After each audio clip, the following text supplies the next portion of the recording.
Hello students, आप सबको नमस्कार, सलाम, आदाब। और आज फिर एक बार मैं आप सबके लिए एक नया लेक्चर लेके आया हूं, दैट इज वेक्टर एडिशन। अब जो लास्ट लेक्चर में हमने पढ़ा था कि वेक्टर्स जो होते हैं वो वेक्टर्स क्या होते हैं, और एक बहुत अजीब सी चीज हमने देखी थी कि जो वेक्टर्स होते हैं, वेक्टर्स जो है सिंपल वे में ऐड नहीं होते, उन्होंने अपने कुछ रूल्स और कुछ रेगुलेशंस बनाए हैं जिसको हम कहते हैं वेक्टर अलजेब्रा। मतलब हम कहेंगे कि वेक्टर के एडिशन में डायरेक्शन का बहुत इंपॉर्टेंट रोल होता है। तो बच्चों याद रख लीजिएगा कि वेक्टर्स को ऐड करने के लिए हमारे पास दो चीजों के बारे में हमें बहुत इंपॉर्टेंट ढंग से समझना है, और वो दो चीजें क्या हैं? दो लॉज होते हैं बच्चों। पहला वाला लॉ होता है ट्राइएंगुलर, यहां पर लिख रहा हूं बच्चों में first law and second law, यहां पर लिख रहा हूं triangular law of vector addition। और दूसरा लॉ होता है बच्चों parallelogram law of vector addition.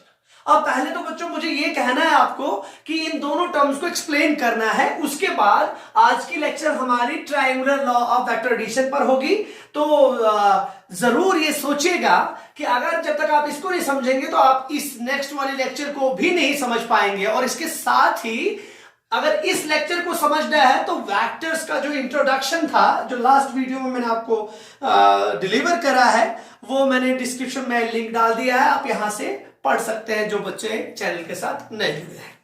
देखिए बच्चों, triangular law of vector addition में क्या है और parallelogram law of vector addition में क्या है, उसको हम कैसे देख सकते हैं। हमें मालूम है हेड टू टेल और टेल टू हेड क्या चीज है। हमारे पास कोई भी दो वेक्टर्स अगर होते हैं, सपोज मेरे पास ये ए वेक्टर है और मेरे पास ये बी वेक्टर है। अब बच्चों हमारे पास ये हमें इस चीज का मालूम ही नहीं है कि ए वेक्टर और बी वेक्टर किस तरीके से अलाइंड हैं। मतलब ये वेक्टर किस डायरेक्शन में है और ये वेक्टर किस डायरेक्शन में है, और हमें ये बोला जा रहा है कि ए वेक्टर और बी वेक्टर के इन दोनों वेक्टर्स को आपको सम करना है। तो ये सम कैसे पॉसिबल है उसको हम देखेंगे।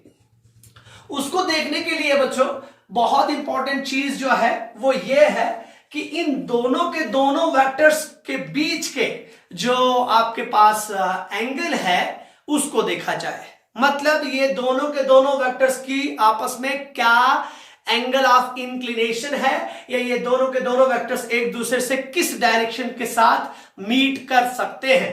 तो अभी तो कोई भी, अभी मैंने इनको जोड़ा नहीं है। This is tail and this is head, this is tail number 2 and this is tail head number 2, this is head number 1, tail number 1। तो देखिए बच्चों यहां पर क्या होगा, जो टेल टू हेड है और टेल टू हेड है, हमारे पास दो वेक्टर्स है, इनको कैसे जोड़ेंगे? हम इनको जोड़ सकते हैं, इस वेक्टर को ऐसे ही अगर उठा दिया जाए और इसके साथ जोड़ दिया जाए तो ये कुछ इस तरीके से दिखेगा। तो इसका मतलब ये दूसरा वेक्टर अगर हम इसके साथ जोड़ेंगे तो वो कुछ एंगल थीटा इस तरीके से बनाएगा। तो बच्चों हमारे पास एक चीज ये आ गई कि हम अपने दो के दो वेक्टर्स को दो तरीके से जोड़ सकते हैं। दो तरीके से इन वेक्टर्स को एक दूसरे के साथ क्या कर सकते हैं, कंबाइन कर सकते हैं। वो कौन कौन सा है? एक तरीका आएगा टेल टू टेल। तो देखिए बच्चों, एक आएगा टेल टू टेल और दूसरा आएगा हेड टू टेल। तो देखिए बच्चों, हेड टू टेल और टेल टू टेल से क्या समझते हैं आप?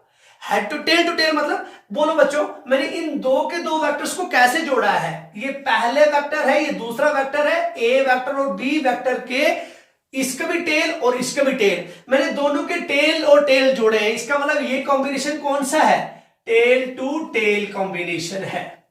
अब बच्चों इसी तरीके से हेड टू टेल पर अगर जाना चाहूं तो मैं इसी को हेड टू टेल भी बना सकता हूं। ए वेक्टर को इस तरीके से डालूंगा और बी वेक्टर जो है, ये जो मेरे पास बी वेक्टर है, इस बी वेक्टर को कुछ इस तरीके से जोड़ना है कि यहां पर इसका क्या बन जाए, यहां पर इसका हेड है, जहां पर इसका हेड है देखिए दोनों टेल टू टेल जोड़ दिए। अगर मेरे पास ये ए वेक्टर है और यहां पर सपोज मैं यहां पर बी वेक्टर इस तरीके से डाल देता हूं, बी वेक्टर है। अब बोला जाए कि इन दोनों को जोड़िए, तो देखिए बच्चों अगर इस वेक्टर को मैं ऐसे उठा के इधर डाल दूं तो बोलिए बच्चों क्या हो जाएगा, ये बी वेक्टर हो जाएगा।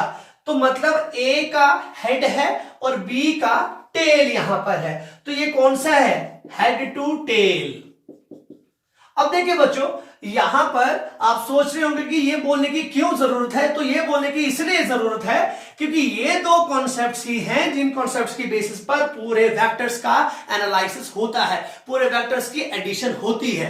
मतलब कोई भी दो वेक्टर्स को हम इस तरीके से ऐड कर सकते हैं। अब मैं यहां पर कहना चाहूंगा कि टेल टू टेल किसके लिए जरूरी है और हेड टू टेल किसके लिए जरूरी है। तो देखिए बच्चों टेल टू टेल है पर पैरेललोग्राम लॉ के लिए जरूरी, और हेड टू टेल जो है वो है triangular law of vector addition के लिए जरूरी। तो देखिए बच्चों आज की जो हमारी लेक्चर है वो इस पर बेस्ड है और मैं इस पर मतलब इसको नेक्स्ट लेक्चर में बोलूंगा और triangular law of vector addition को आज एक्सप्लेन करूंगा। तो लेट्स प्रोसीड, हम देखते हैं कि हेड टू टेल कैसे हम कनेक्ट करेंगे और अपने टॉपिक को कैसे एक्सप्लेन करेंगे। तो बच्चों हम एज्यूम करेंगे दो वेक्टर्स, हम अपनी तरफ से दो वेक्टर्स लेंगे, एक ए वेक्टर होगा और एक बी वेक्टर होगा। उन दोनों वेक्टर्स को आपस में जोड़कर हम triangular law of vector addition निकालेंगे कि कैसे हम triangular law of vector addition करते हैं। देखिए बच्चों सपोज मैंने बोला हेड टू टेल, मतलब मैं यहां पर एक वेक्टर मान के चल रहा हूं, this is vector number A, मैं इसको वेक्टर ए बोलता हूं। और बच्चों इसके साथ दूसरा वेक्टर कौन सा डालता हूं, इसके साथ दूसरा वेक्टर बी डालता हूं और वो बी वेक्टर इस तरीके से रखता हूं, दिस इज बी वेक्टर।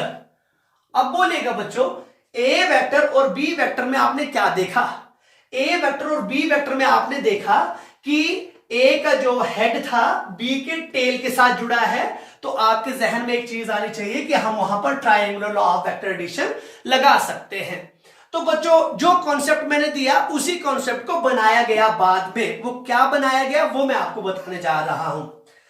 तो वो ये बताया गया कि बोलिए बच्चों ये एक वेक्टर ये दो वेक्टर, तो ये कुछ एक ऑर्डर सेम ऑर्डर दिख रहा है ना बच्चों कि ये इस tail to head tail to head tail to head tail to head, अगर ऐसे होता तो वो ऑर्डर क्या होता, वो सेम ऑर्डर होता। तो ट्रायंगल के लिए कितने साइड्स चाहिए, ट्रायंगल के लिए 3 साइड्स चाहिए।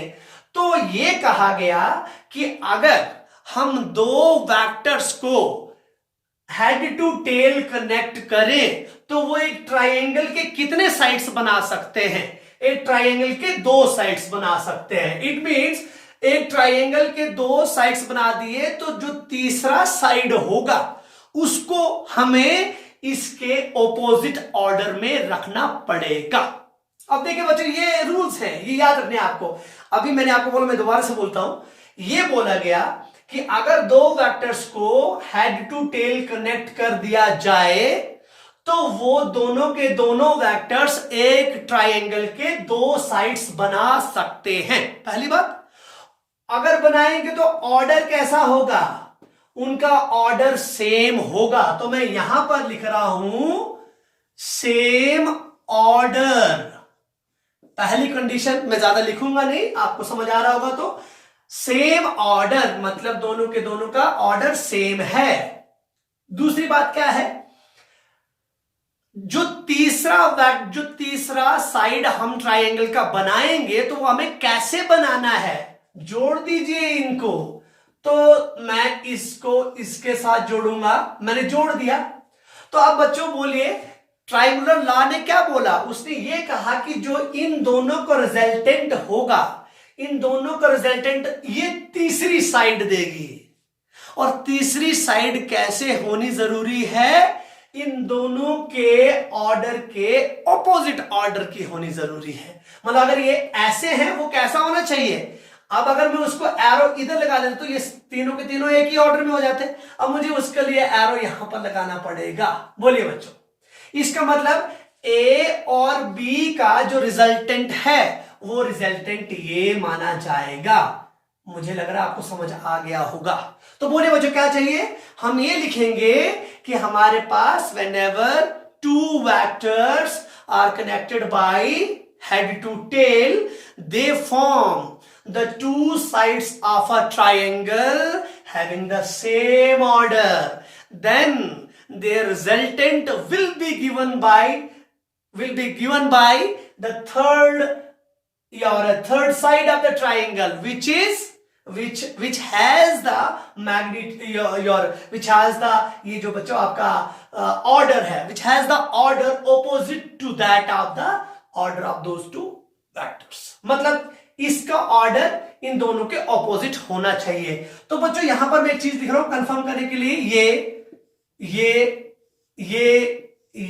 अब ये ट्राइंगल तो नहीं है, मतलब कोई और डायग्राम है। तो ये ऑर्डर क्या कैसा है, ये सेम ऑर्डर है सबका। देखिए सेम जा रहे हैं, same tail head tail head tail head tail head, तो ये सेम ऑर्डर है।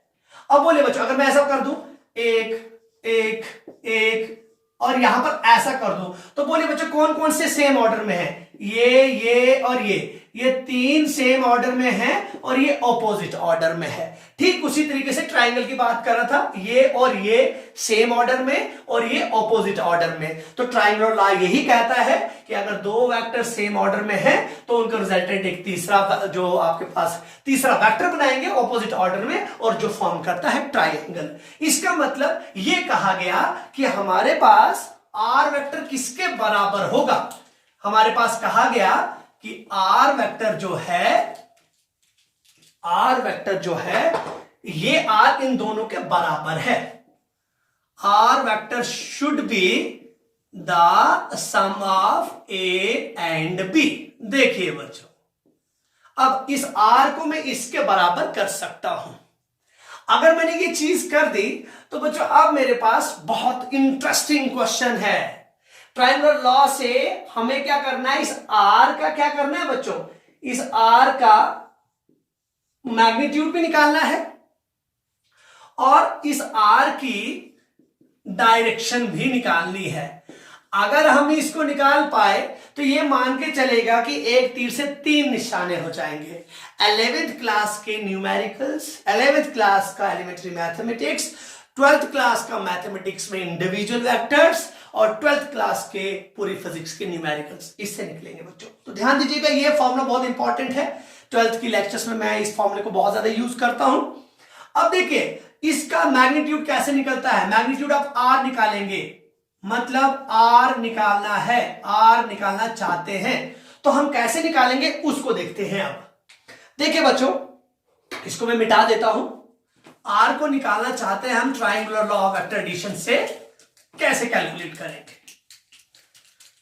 दूसरी एक बात और है वो ये है कि इन दोनों वेक्टर्स के बीच में यहां पर मैं डाल रहा हूं कि सपोज मैंने ये एक वेक्टर ये डाला और ये एक वेक्टर ये डाला।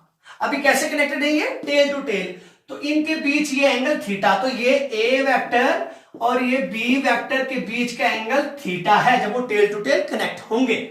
अगर बच्चों मैं ये एक हेड यहां पे डाल रहा हूं और दूसरा, अब हेड टू हेड जुड़ रहे हैं, ये भी हेड और ये, तब भी थीटा, मतलब टेल टू टेल में भी इनके बीच में यही और हेड टू हेड में भी एंगल यही। लेकिन यहां पर कंडीशन वो नहीं है, यहां पर कंडीशन कैसी है, यहां पर हेड और यहां पर टेल। तो बच्चों फिर ये एंगल पॉसिबल नहीं होगा। क्यों नहीं होगा, क्योंकि इसकी डायरेक्शन तो ये तो आगे जाना चाहता है ना। अगर ये आगे जाना चाहता है तो फिर इसको इमेजिनरी आगे लेके जाओ तो ये एंगल आपको मानना पड़ता है कि this is the angle in between these two vectors. तो देखिए बच्चों जब टेल टू टेल है ये एंगल, जब हेड टू हेड है ये एंगल, लेकिन जब हेड टू टेल है तो एंगल आउटसाइड वाला, बाहर वाला। तो यहां पर बोलिए बच्चों अगर ये कंडीशन है तो यहां पर ए और बी के बीच का एंगल क्या होगा बच्चों, ए और बी के बीच के एंगल को हम क्या करेंगे, इसको फॉरवर्ड करेंगे और इसको एंगल यहां पर थीटा बोल देंगे। बच्चों मुझे लगता है समझ आ गया होगा, क्योंकि अंदर वाले एंगल को नहीं डाल सकते, बाहर वाले एंगल को डालना पड़ेगा थीटा। तो देखिए बच्चों, अब मैंने ये 3 के 3 केसेस भी आपको बोल दिए। अब मैं फ्रेमिंग करता हूं, नाम दे देता हूं, इनके नाम रख देते हैं, कुछ भी जो आपकी इच्छा करेगी। ये जरूरी नहीं है मैंने यहां पर ए लिखा है तो आप ए ही लिखेंगे, आप कोई भी वेक्टर ले सकते हैं। मैं यहां पर लिख देता हूं P, यहां पर लिख देता हूं Q, यहां पर लिख देता हूं R। अब देखिए बच्चों, ये जो आपके पास एक ट्रायंगल बनी है, इस ट्रायंगल में आपके पास एक सोचने वाली बात यह है कि इस पर ये एक राइट एंगल ट्रायंगल तो नहीं है। अगर राइट एंगल ट्रायंगल नहीं है तो हमारे लिए थोड़ी मुश्किल होगी। हम कुछ ऐसी कोशिश करेंगे जिससे हमारा आर कैलकुलेट हो जाए। अगर आर कैलकुलेट करना तो हमें इसको राइट एंगल ट्रायंगल बनाना पड़ेगा। अब कैसे बनता है बच्चों, हम एक परपेंडिकुलर ड्रॉ कर देते हैं, क्यू से एक परपेंडिकुलर ड्रॉ कर देते हैं इस तरफ। तो बोले बच्चों, मैंने यहां से अगर एक परपेंडिकुलर ड्रॉ कर दिया, दिस इज दैट परपेंडिकुलर, तो बोले बच्चों ये एंगल 90 होगा, ये एंगल 90 होगा, और इस पॉइंट का नाम भी कुछ रख देते हैं, मैंने पी क्यू आर, इसका नाम रख दीजिए एस। एस बहुत अच्छा है, संदीप नाम है मेरा इसलिए एस रख देते हैं। अब देखिए बच्चों, अगर मैंने एस रख दिया, अब यहां पर हम चलेंगे इस आर को कैलकुलेट करने के लिए। तो बच्चों मैं यहां पर आर को हम कैसे कैलकुलेट कर सकते हैं वो बताने जा रहा हूं। यहां पर एक चीज लिखूंगा, R square equals to A square plus B square plus twice A B cos of theta. ये फॉर्मूले के पास हम पहुंचेंगे बच्चों, पर कैसे पहुंचेंगे अब वो क्वेश्चन है। देखिए बच्चों, पहले हम मैग्नीट्यूड निकालते हैं। मैग्नीट्यूड के लिए क्या करेंगे बच्चों, यहां पर जैसे हम जाएंगे इस ट्रायंगल में चले जाएंगे पी एस क्यू, तो हमारे पास पाइथागोरस थ्योरम लग जाएगी। हम ये बोलेंगे in right angled triangle P S Q, P S Q triangle में जाएंगे। अब बोलिए बच्चों कौन सी ट्रायंगल, हम बोलेंगे पाइथागोरस थ्योरम लगा देंगे बच्चों। तो यहां पर पी एस, अब आप सोच रहे होंगे कि यहां पर वेक्टर्स हैं उनका स्क्वायर, तो बच्चों आपको मालूम होना चाहिए कि यहां पर आप डायरेक्शंस की बात नहीं करेंगे, यहां पर आप सिंपल ये सारे के सारे वैल्यूज पॉजिटिव होने चाहिए, ए भी पॉजिटिव होने चाहिए, बी भी पॉजिटिव होने चाहिए, सारे के सारे वैल्यूज पॉजिटिव होने चाहिए। इसका मतलब हम बोलेंगे पी क्यू का square, P Q square, Pythagoras theorem लगा रहे बच्चों, हाइपोटेन्यूज का स्क्वायर इक्वल्स टू बेस का square, P S square plus perpendicular square S Q square. तो बोलिए बच्चों, जैसे हम यहां पर पहुंच जाते हैं तो हम इसको लिख सकते हैं, पी क्यू का स्क्वायर के लिए हम क्या लिखेंगे बच्चों, आर का square, R square equals to P S के लिए हम क्या लिखेंगे बच्चों, देखिए पी एस है, पी एस के लिए बच्चों P R plus R S लिख सकते हैं। मैं यहां पर लिखूंगा P R plus R S का whole square plus S Q. S Q के लिए हम क्या कर देंगे बच्चों, सिंपल एस क्यू स्क्वायर लिख रहे हैं। अब आपके दिमाग में ये चल रहा होगा कि इन तीनों चीजों में से हमें इन चीजों को निकालना है बच्चों। पी आर तो हमारे पास है, हमें आर एस भी निकालना है और एस क्यू भी निकालना है। तो मैं आज आपके लिए एक सिंपल सी चीज, बहुत आसान चीज वो बोलने वाला हूं। जब सपोज इसी को कट कॉपी पेस्ट करके यहां पे डाल दीजिए, ये देखिए ये कुछ इस तरीके से है, क्यू एस आर और यहां पर 90, यहां पर थीटा। तो देखिए बच्चों, अभी मैं डायरेक्शंस वगैरह को नहीं देख रहा। अभी आप एक बात बोलिए, सपोज ये बी है, तो वेक्टर्स का आप जानते हैं कि वेक्टर के क्या किए जाते हैं बच्चों, इसका ये वाला कंपोनेंट क्या होता है, ये वाला कंपोनेंट जो होता है, ये आप ट्रिग्नोमेट्री पढ़ चुके हैं, बेस अपॉन हाइपोटेन्यूज क्या होता है बच्चों, बेस अपॉन हाइपोटेन्यूज कॉस, और परपेंडिकुलर अपॉन हाइपोटेन्यूज क्या होता है, साइन। इसका मतलब ये वाला साइन कंपोनेंट है और ये वाला कॉस कंपोनेंट है। तो हम ये लिख सकते हैं R S upon B equals to cos theta. देखिए बेस अपॉन हाइपोटेन्यूज, तो यहां पे आ जाएगा R S equals to B cos theta, मतलब ये वाला मेरे पास आ जाएगा बी कॉस थीटा। इसी तरीके से अगर मैं क्यू एस अपॉन बी कर दूं, यहां पे आ जाएगा sine theta, base upon perpendicular upon hypotenuse, वो तो आपके पास पता है आपको क्या होता है, Q S equals to B sine theta. इसका मतलब बी कॉस थीटा, और ये क्या आ जाएगा बच्चों, बी साइन थीटा। ये चीज आप हमेशा याद रखेंगे, परपेंडिकुलर कंपोनेंट आप लिखेंगे बी साइन थीटा और बेस कंपोनेंट आप कौन सा लिख देंगे, बी कॉस थीटा। तो यहां पर आ जाएगा बी साइन थीटा और यहां पर आ जाएगा बी कॉस थीटा। तो बच्चों अब हमारे पास निकल चुका है, हम यहां पर लिखेंगे R square equals to P R के बदले डालेंगे ए प्लस आर एस के बदले क्या डालेंगे बच्चों, B cos theta, B cos theta का whole square plus S Q के बदले डालेंगे B sine theta, B sine theta का होल स्क्वायर। अब बहुत सिंपल हो गया बच्चों, R square equals to A plus B का होल स्क्वायर, आप जानते हैं A square plus twice A B cos theta plus B square cos square theta plus इसको करेंगे तो इसके पास भी आपके पास आ जाएगा B square sine square theta. बच्चों मैंने इसको सिंपली कैलकुलेट कर दिया। अब देखिए आर स्क्वायर इक्वल्स टू यहां पर मैं लिखूंगा ए स्क्वायर, देखिए बच्चों प्लस यहां पर B square sine cos square theta, B square sine square theta, B square दोनों में कॉमन आ जाएगा। इसका मैं लिख सकता हूं B square sine square theta plus cos square theta. पर आप सोच रहे होंगे कि ये कहां पर छोड़ा, कहीं नहीं छोड़ेंगे, twice A B cos of theta. अब बोलिए बच्चों अब क्या आएगा, आप सब जानते हैं R square equals to A square plus B square sine square theta plus cos square theta equals to 1 plus twice A B cos of theta. और बच्चों आर किसके बराबर हो जाएगा, ये स्क्वायर साइड रूट बना देगा, A square plus B square plus twice A B cos of theta. This is the value of that resultant.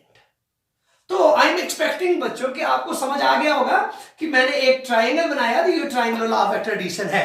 जब कभी भी आपको कोई कहे कि आपके पास रिजल्टेंट कैसे निकालना, तो आप इस तरीके से रिजल्टेंट को कैलकुलेट कर सकते हैं। अब मुझे लग रहा है कि मैं इसको मिटा सकता हूं। अब देखिए बच्चों, अब ये तो था मैग्नीट्यूड जो मैंने यहां पर निकाल दी, बोले बच्चों ये प्रूव हो गया। अब मेरे पास है कि मैं डायरेक्शन कैसे कैलकुलेट करूं, how can we find the direction. तो डायरेक्शन के लिए ध्यान दीजिएगा, डायरेक्शन के लिए भी बहुत आसान है बच्चों। अब मैं क्या करूंगा, थोड़ा सा सोचूंगा कि डायरेक्शन कैसे दे दूं। यहां पर तो मैं बोल ही नहीं सकता कि, अब बच्चों सपोज मैं बोलूंगा कि एक वेक्टर ये है, एक वेक्टर ये है। अब यहां पर थीटा पड़ा हुआ है, तो मैं ये कहता हूं रिजल्टेंट ये है, मैं यहां पर एक एंगल लेट करूंगा, let this angle be alpha. मतलब मैं रिजल्टेंट के साथ और एक वेक्टर के साथ, ए या बी में से इसके साथ मैंने अल्फा एंगल चूज कर दिया। अब बच्चों जिस तरीके से डायग्राम सेट होता है उसी तरीके से आपको सोचना होता है और वही तरीका अपनाना भी होता है, तब जाके आप कैलकुलेट कर सकते हैं। मैं कह रहा हूं कि रिजल्टेंट का ए के साथ एंगल अल्फा है, तो मैं ये बताऊंगा कि अल्फा और थीटा का आपस में रिलेशन बता दो, फिर हम ये बोल देंगे कि आर जो है ए के साथ कितना एंगल बना रहा है। तो देखिए बच्चों, अब जैसे मैं यहां पे चला जाऊंगा तो यहां पर भी बहुत आसानी से मैं ये कर सकता हूं, दोबारा से जाऊंगा यहां पर, again in right angled triangle P S Q, इसमें दोबारा से जाऊंगा, पी एस क्यू ट्राइंगल में दोबारा से जाऊंगा। अब बोलिए बच्चों tan अल्फा किसके बराबर होगा, tan अल्फा। देखिए बच्चों ट्राइंगल ये ऊपर वाली पकड़ी है, बाहर वाली, tan होता है परपेंडिकुलर अपॉन बेस। परपेंडिकुलर मेरे पास क्या होगा, Q S, S Q divide by base मेरे पास हो जाएगी पी एस। तो देखिए बच्चों tan alpha is equals to S Q की जगह पे डालूंगा बच्चों मैं बी साइन थीटा, और पी एस की जगह पे डालूंगा बच्चों A plus B cos theta. This is the resultant formula. तो बच्चों ध्यान दीजिएगा, पहला जो वे है वेक्टर्स को ऐड करने का, that is triangular law of vector addition. और उसके लिए क्या जरूरत होती है हमें, उसके लिए यह जरूरत होती है कि हमारे पास दोनों के दोनों वेक्टर्स जो होते हैं उनको क्या करना पड़ता है, हेड टू टेल कनेक्ट करना पड़ता है। वो एक ट्राइंगल का क्या बनाते हैं, ट्राइंगल के दो साइड्स बनाते हैं जिनका ऑर्डर सेम होता है, और उनका रिजल्टेंट कैसे मिलता है, एक तीसरे साइड से जिसका ऑर्डर डिफरेंट होना चाहिए, दैट इज आर वेक्टर। तो देखिए बच्चों, तीन फॉर्मूले, एक ये फॉर्मूला, एक ये वाला formula, that is A square plus B square plus twice A B cos of theta, और एक हमारे पास ये वाला फॉर्मूला है, that is R vector equals to A plus B. This is all about triangular law of vector addition. And I think आप सबको lecture अच्छी लगी होगी। अगर आपने गौर से देखा होगा तो लेक्चर अच्छी लगे तो बोलने की जरूरत ही नहीं, शेयर कीजिएगा, कमेंट कीजिएगा और सब्सक्राइब कीजिएगा। Okay, thank you so much.